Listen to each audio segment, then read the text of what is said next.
और अब बात कर लेते हैं जेडीयू राज्य कार्यकारिणी की बैठक की। तो नीतीश कुमार की अध्यक्षता में आज पटना में ये बैठक हो रही है और बैठक से पहले जेडीयू के राष्ट्रीय महासचिव आरसीपी सिंह ने ये कहा कि लोकसभा या विधानसभा चुनाव जब भी हो, पार्टी इसके लिए पूरी तरह से तैयार है। आरसीपी सिंह ने यह भी कहा कि अगले महीने कार्यकर्ताओं का प्रखंड स्तर पर प्रशिक्षण कार्यक्रम होगा और मार्च में पंचायत स्तर पर प्रशिक्षण कार्यक्रम को संपन्न करा लिया जाएगा। साथ ही अप्रैल से पहली पार्टी के सभी प्रकोष्ठों के सदस्यों का भी प्रशिक्षण पूरा हो जाएगा। राजनीति है तो चुनाव के लिए तो राजनीतिक पार्टियां हमेशा तैयार रहनी ही चाहिए, क्योंकि अब लोकतंत्र है। यहाँ पर चुनाव के बल पर ही लोग सत्ता में आते हैं, चाहे सत्ता से हटते हैं। तो ऐसे में चूंकि चुनाव आयोग ने पिछले कुछ महीने पहले उन लोगों ने भी घोषणा कर दी थी कि हम चुनाव के लिए तैयार हैं, तो हमारी पार्टी भी चूंकि काम कर रही है लगातार, तो इसलिए हम लोग अपने को चुनाव के लिए हमेशा तैयार समझते हैं। हमारी पार्टी जो है हमेशा शुरू से ही चुनाव कराने के लिए किसी भी स्थिति में तैयार रहती है, क्योंकि हमारा संगठन बिल्कुल प्रदेश से लेकर के पंचायत तक मजबूत है। तो हम लोग तो तैयार रहेंगे ही। अपनी अपनी हर पार्टियां तैयारी करती है, लेकिन मेरी पार्टी बहुत पहले से ही इसकी तैयारी कर रही है। सारे प्रकोष्ठ के माध्यम से भी, और मेन पार्टी का तो विंग है ही, हमारी पूरे पंचायत तक लिए पार्टी कंप्लीट है। कभी भी हम लोग चुनाव के लिए तैयार हैं। और चलिए सहयोगी आनंद अमृतराज का रुख कर लेते हैं, जो हमारे साथ इस वक्त लाइव जुड़ गए हैं। आनंद, ये आपाधापी बहुत नजर आ रही है तमाम पार्टियों में कि तैयारी को लेकर के हम पहले से ही आश्वस्त हैं और अगर कुछ कमी रह जाती है तो उसकी कोशिश की जा रही है कि उसे जल्द वक्त रहते पूरा कर लिया जाए। देखिए विभा, निश्चित तौर पे एकाएक बिहार में लग रहा है जैसे चुनावी मोड में बिहार की जो तमाम राजनीतिक पार्टियां हैं वो आ गई हैं। तेजस्वी यादव जनता के बीच में निकल रहे हैं। बीजेपी भी लगातार रोड शो के माध्यम से, या फिर बीजेपी भी लगातार संगठन को लेकर महत्वपूर्ण बैठक कर रही है, और इस बीच में जेडीयू के राज्य कार्यकारिणी की महत्वपूर्ण बैठक भी है।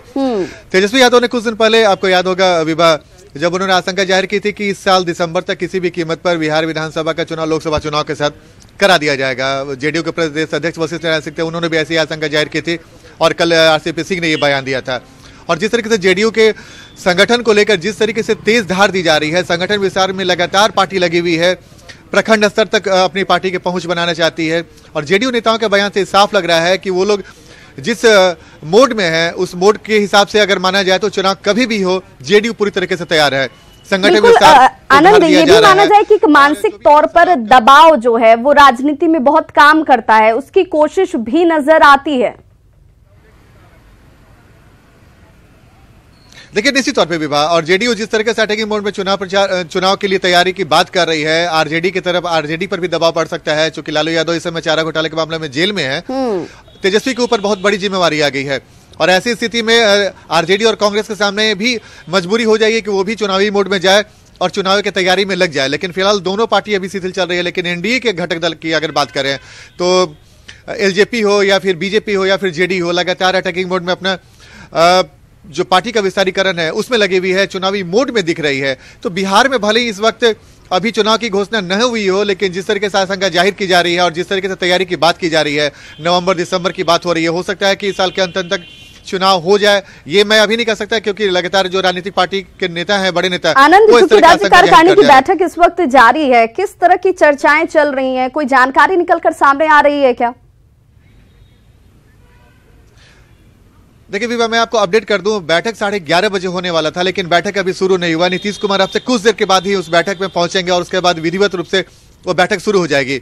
लेकिन संगठन विस्तार को लेके इस बैठक में महत्वपूर्ण एजेंडा बनाया गया है, और जिस तरीके से पार्टी को गति देने की कोशिश की जा रही है, इसके अलावा दहेज प्रथा और बाल विवाह जैसे जो सामाजिक कुरीतियों पर प्रहार करने की बात हो रही थी, उसे लेके, इसके अलावा विपक्ष जो लॉ एंड ऑर्डर से लेकर तमाम तरह के आरोप बिहार सरकार पे लगा रहा है, नीतीश सरकार पे लगा रहा है, उसका जवाब कैसे दिया जाए, इसकी भी रणनीति बन रही है।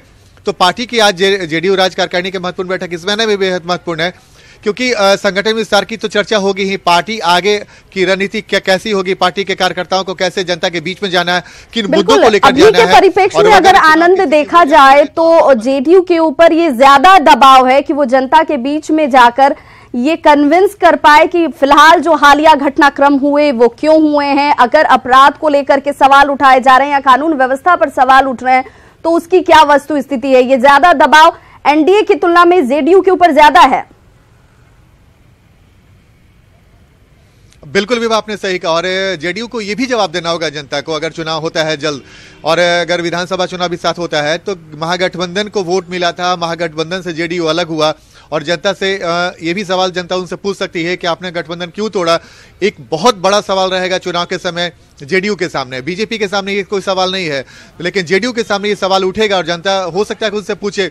उस बात को लेकर भी तैयारी की जा रही है। तो निश्चित तौर पर आपने बहुत महत्वपूर्ण कहा कि दबाव जेडीयू के ऊपर रहेगा, इसीलिए जेडीयू लगातार अलर्ट मोड में है और चुनावी तैयारी में जुट गई है। और क्योंकि उसको जनता के बीच में ये भी बताना है कि हम सामाजिक मुद्दों को लेकर तो जा रहे हैं, लेकिन जनता को ये भी बताना होगा जेडीयू कार्यकर्ताओं नेताओं को कि हमने महागठबंधन को क्यों तोड़ा, महागठबंधन से अलग हम क्यों और क्यों बीजेपी के साथ गए। बिल्कुल आपने महत्वपूर्ण सवाल किया है, दबाव जेडीयू के ऊपर है और यही वजह है कि जेडीयू में हलचल भी सबसे ज्यादा तेज दिखाई दे रही है। बहुत बहुत शुक्रिया आनंद, आप इस खबर पर नजर बनाए रखिए। इससे जुड़े हर अपडेट सबसे पहले टीवी के माध्यम से दर्शकों तक पहुंचेगी। फिलहाल बहुत जानकारी के लिए शुक्रिया।